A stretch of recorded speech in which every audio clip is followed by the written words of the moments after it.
Alright guys, so I realize I'm like super late on speaking on this, but I want to give you guys my thoughts and my overall grade on the Steelers 2022 draft picks.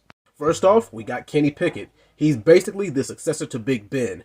Now, whether he starts day one or not is up in the air to me, especially because we drafted Mitch Trubisky. Does he start over Mitch? I'm not sure. Should he start? Well, we'll see what he's got.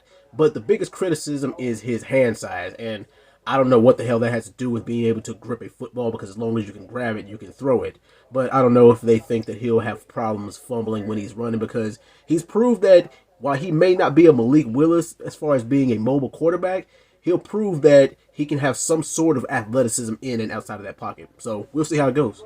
Second round, we acquired George Pickens, wide receiver out of Georgia. Now, in my honest opinion, this is the Steelers' best pick of the 2022 draft, because Lord knows that we needed help with the wide receiver core, and let's be honest, he does fit the Steelers' mold of a tall, fast, speedy wide receiver with good hands, and he's going to fit right into our receiving core, and I do believe that he is going to start day one. Especially, he's going to probably be one of the biggest threats in our receiving core, especially with Chase Claypool and Deontay Johnson. As long as Deontay Johnson get those drops under control, then we're going to be just fine.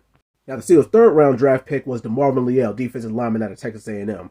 Now, in this round, I predicted we would either go wide receiver again or probably we get a corner or something like that. But hey, I'm not displeased with this pick at all. I'm actually very happy with it. I mean, because we always need to beef up our defensive line. That always helps, especially, if we have an edge rusher or something along those lines, that will always help us get to the quarterback. So this is a very good pickup.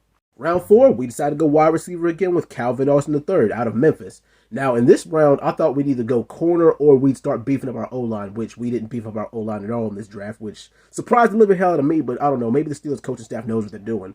Hey, like I said, it always helps for us to balance our receiving core out.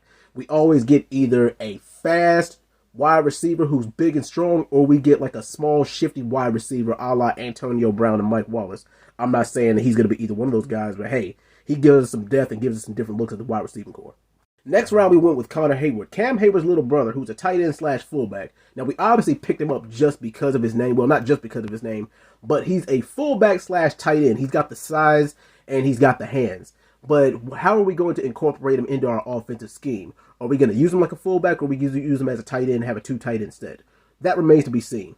Next pick, we go Mark Robinson, linebacker. Now, I always said, if it's one thing the Pittsburgh Steelers know how to do, is they know how to build a front seven. I like this kid. He's big, strong, fast, and he's going to be a good replacement for Robert Spillane. Now, our last pick was kind of a curveball to me. We go with Chris Odokin, quarterback out of South Dakota State. I guess that means Mason's not really going to be around that much longer. Is he going to start? Probably not over Pickett, but we'll see how it goes.